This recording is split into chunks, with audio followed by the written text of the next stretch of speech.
అసెంబ్లీలో ఇరిగేషన్ పై ప్రభుత్వం తరపున శ్వేతపత్రం విడుదల మీద తన ఛాంబర్లో అఖిలపక్ష నేతలతో స్పీకర్ గడ్డం ప్రసాద్ సమావేశమయ్యారు. ఈ సమావేశంలో మంత్రులు Sridhar Babu, Uttam Kumar Reddy, BRS MLA Prashanth Reddy, BJP MLA Eleti Maheshwar Reddy, CPI MLA Kunamneni Sambasivarao పాల్గొన్నారు.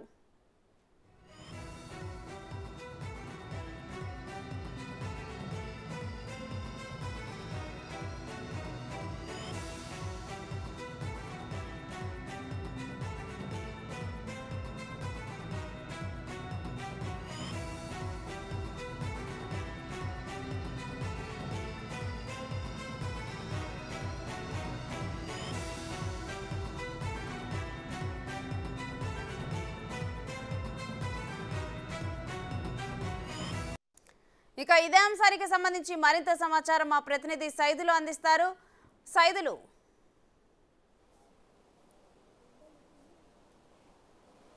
రేణుశ్రీ కొద్దిసేపటి క్రితమే అసెంబ్లీలో స్పీకర్ ఛాంబర్లో అఖిలపక్ష సమావేశం కొనసాగుతుంది. ఎందుకంటే ఈరోజు ఇరిగేషన్పై కాంగ్రెస్ పార్టీ ప్రభుత్వం శ్వేతపత్రం విడుదల చేస్తుంది. దానికి సంబంధించిన సమయం ఏ విధంగా ఉండబోతుంది, ఎప్పటి వరకు ఈ శ్వేతపత్రం సంబంధించి చర్చ ఉండాల్సిన దానిపై కూడా ప్రత్యేకించి ఇటు అఖిలపక్ష నాయకులతోటి స్పీకర్ ఛాంబర్లో సమావేశం కొనసాగుతుంది. అయితే బీఆర్ఎస్ పార్టీ నుంచి మాత్రం ఏమల ప్రశాంత్ రెడ్డి ఈ సమావేశానికి హాజరయ్యారు. అదేవిధంగా సిపిఐ నుంచి కూనంనేని సాంబశివరావు హాజరయ్యారు. అదేవిధంగా ఇప్పుడు కాంగ్రెస్ పార్టీ ప్రభుత్వం నుంచి ఇటు దుద్దిల శ్రీధర్ బాబుతో పాటుగా ఇరిగేషన్ శాఖ మంత్రి ఉత్తమ్ కుమార్ రెడ్డి భేటీ అయ్యారు. ఆ భేటీ అయిపోగానే వెంటనే అసెంబ్లీ స్టార్ట్ కాబోతుంది. దాంట్లో ఉత్తమ్ కుమార్ రెడ్డి, ఇరిగేషన్ శాఖ మంత్రి ఉత్తమ్ కుమార్ రెడ్డి అసెంబ్లీలో శ్వేతపత్రంపై అతను మాట్లాడతారు. ఎందుకంటే ఇప్పటికే చూసాం మనము ఒక కాగు నివేదన కూడా ఇటు కాంగ్రెస్ పార్టీ ప్రభుత్వము అసెంబ్లీలో ప్రవేశపెట్టింది. కాగు నివేదికలో చాలా వరకు ఇటు ఇరిగేషన్ శాఖ సంబంధించి జరిగిన అవినీతిని మొత్తాన్ని కూడా అందులో పొందుపరిచింది. ముఖ్యంగా ఇటు కాళేశ్వరం ప్రాజెక్టు కూడా విషయంలో కూడా ఇప్పుడు చర్చకు వచ్చే అవకాశం కనిపిస్తుంది. ఆ చర్చలో ఇటు ఇరుపక్షాలు, అటు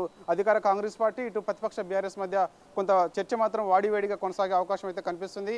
ఈ సమావేశం ఈ రోజు రాత్రి 10 గంటల వరకు కూడా కొనసాగుతుందని చెప్పేసి కూడా మనకు అర్థమవుతుంది. ఎందుకంటే ముఖ్యంగా ఇటు కాళేశ్వరం ప్రాజెక్టు కాగు రిపోర్ట్ విషయంలో మాత్రము డిపిఆర్లో అంటే అంచనా ఏహం వచ్చేసి మాత్రం 63,352 కోట్ల రూపాయలు ఆ రోజు బడ్జెట్లో ప్రవేశపెట్టారు. కానీ దాన్ని అంచనాకు మించి దాని ఏహం వచ్చేసి 1,06,000 కోట్ల రూపాయల వరకు కూడా దాన్ని ఖర్చు చేశారు. అంటే ఆ బడ్జెట్లో పెట్టింది పొందుపరిచింది ఒకలాగైతే విపరీతంగా దాన్ని ఏహం అనేది పెంచారు. అయితే వాస్తవంగా ఆ డబ్బులు కూడా 63,352 కోట్ల రూపాయలు అందులో పెట్టిన తర్వాత, బడ్జెట్లో ప్రవేశపెట్టిన తర్వాత దానికి అయ్యే ఖర్చు చూపించిన తర్వాత దాదాపుగా 1,06,000 కోట్ల రూపాయలు ఖర్చు అయిందని చెప్పేసి కూడా ఇటు గత ప్రభుత్వం బీఆర్ఎస్ పార్టీ చెప్తుంది. అయితే దానికి సంబంధించి నూతన ఆయకట్టు విషయంలో కూడా దాదాపుగా 14 లక్షల ఎకరాలు ఇటు మన ఎకరాల వరకు కూడా నీరు అందించవచ్చు అని చెప్పేసి చెప్పింది. కానీ తీరా చూస్తే మాత్రం 63 లక్షల ఎకరాలకు కూడా కనీసం నీరు ఇవ్వట్లేదు అని చెప్పేసి కూడా 63,000 ఎకరాలకు కూడా నీరు ఇవ్వట్లేదని చెప్పేసి కూడా ఇటు మన కాంగ్రెస్ పార్టీ అధికారంలోకి వచ్చిన తర్వాత మొత్తం సర్వే రిపోర్ట్ చేసిన తర్వాత తెలుసుకుంది. ఏదేమైనా సరే దీన్ని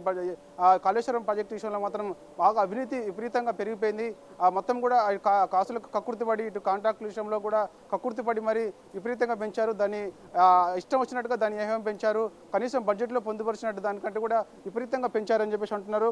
కనీసం ఇటు 15 బ్యాంకుల నుంచి కూడా ఇప్పుడు డబ్బులు 15 బ్యాంకుల నుంచి 87,000 కోట్ల రూపాయల దాకా అప్పులు తీసుకొచ్చారని చెప్పేసి కూడా కాగు రిపోర్ట్లో ఉన్నది. సో ఏదేమైనా సరే ఇది అంతటికి సంబంధించి ప్రాజెక్టుకి నిర్వహణ కోసం ప్రతి సంవత్సరం కూడా 700 కోట్ల రూపాయల వరకు ఖర్చు అవుతుందని చెప్పేసి అన్నారు.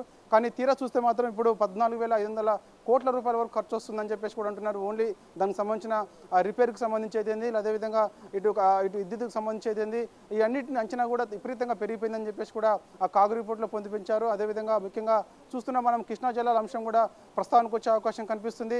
ఎందుకంటే చూసాం మనం మొన్న కూడా ఇటు కృష్ణా జలాలు ఏదైతే ఉన్నాయో శ్రీశైలం నాగార్జున సాగర్ ప్రాజెక్ట్ని ఇటు కేఆర్ఎంబీకి అప్పగిస్తే ఇటు తీసుకున్న తీర్మానం ఏదైతే ఉందో దానికి సంబంధించి ప్రతిపక్ష బీఆర్ఎస్ పార్టీ కాంగ్రెస్ పార్టీ ఆరోపిస్తుంది. కాబట్టి సో గతంలో కూడా ఏం జరిగింది అనేది కూడా ప్రస్తావనకు వచ్చే అవకాశం కనిపిస్తుంది. ముఖ్యంగా ఇటు సాగర్ ఆయకట్టు విషయంలో కూడా, అదేవిధంగా శ్రీశైలం ఆయకట్టు విషయంలో కూడా జరిగిన అన్యాయం ఏదైతే ఉందో, తెలంగాణకు జరిగిన అన్యాయాన్ని అదంతటిని కూడా ఈ శ్వేతపత్రంలో పొందుపరిచారు. అది కాసేపట్లో ఉత్తమ్ కుమార్ రెడ్డి కూడా, ఇరిగేషన్ శాఖ ఉత్తమ్ కుమార్ రెడ్డి కూడా ఇప్పుడు మాట్లాడబోతున్నారు. ఏదేమైనా సరే ఇప్పుడు మాత్రం జరుగుతున్నటువంటి ఇరిగేషన్కి సంబంధించి మాత్రమైతే కొంత అసెంబ్లీ అయితే వాడివేడిగా కొనసాగడం కనిపిస్తుంది. ఎందుకంటే గతంలో 2014లోనే బీఆర్ఎస్ పార్టీ అధికారంలో ఉన్నప్పుడే జరిగిన అన్యాయంకి సంబంధించి అంతటిని కూడా ఇటు కృష్ణా జలాల అంశానికి సంబంధించి 2005లో జరిగినటువంటి అపెక్స్ కౌన్సిల్ సమావేశాలకు సంబంధించి మనకు రావాల్సిన వాటర్ ఏదైతే ఉందో 513 టీఎంసీల వాటర్ మన తెలంగాణకి రావాల్సి ఉండగా కనీసం అందులో పొందుపరచలేదు. కనీసం ప్రధానమైన డిమాండ్ కూడా అపెక్స్ కౌన్సిల్లో బీఆర్ఎస్ పార్టీ పెట్టలేదు అని చెప్పేసి కూడా ఇటు కాంగ్రెస్ పార్టీ చెప్తుంది. అదేవిధంగా 2019లో జరిగినటువంటి అపెక్స్ కౌన్సిల్ సమావేశంలో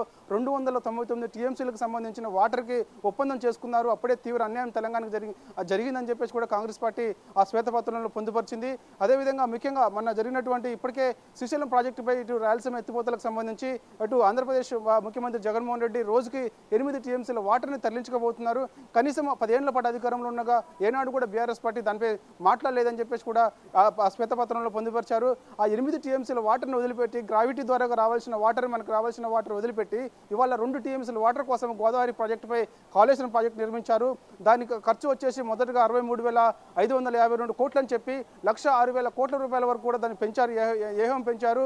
సో అని చెప్పేసి కూడా చెబుతున్నాం. దానికి సంబంధించిన 14 లక్షల ఎకరాల వరకు కూడా దాన్ని అంటే ఎకరాల వరకు కూడా నీళ్ళు ఇవ్వచ్చు అని చెప్పేసి కూడా అందులో పొందుపరిచారు. తీరా చూస్తే మాత్రం 63,000 ఎకరాలు కూడా నీరు రావట్లేదని చెప్పేసి కూడా ఆ శ్వేతపత్రంలో పొందుపరిచారు. కాబట్టి సో ఏదేమైనా సరే ఇటు అధికార కాంగ్రెస్ ఇటు ప్రతిపక్ష బీఆర్ఎస్ మధ్య మాత్రం ఈ శ్వేతపత్రంపై ఇరిగేషన్ శ్వేతపత్రంపై మాటల విధం అయితే కొనసాగే అవకాశం కనిపిస్తుంది.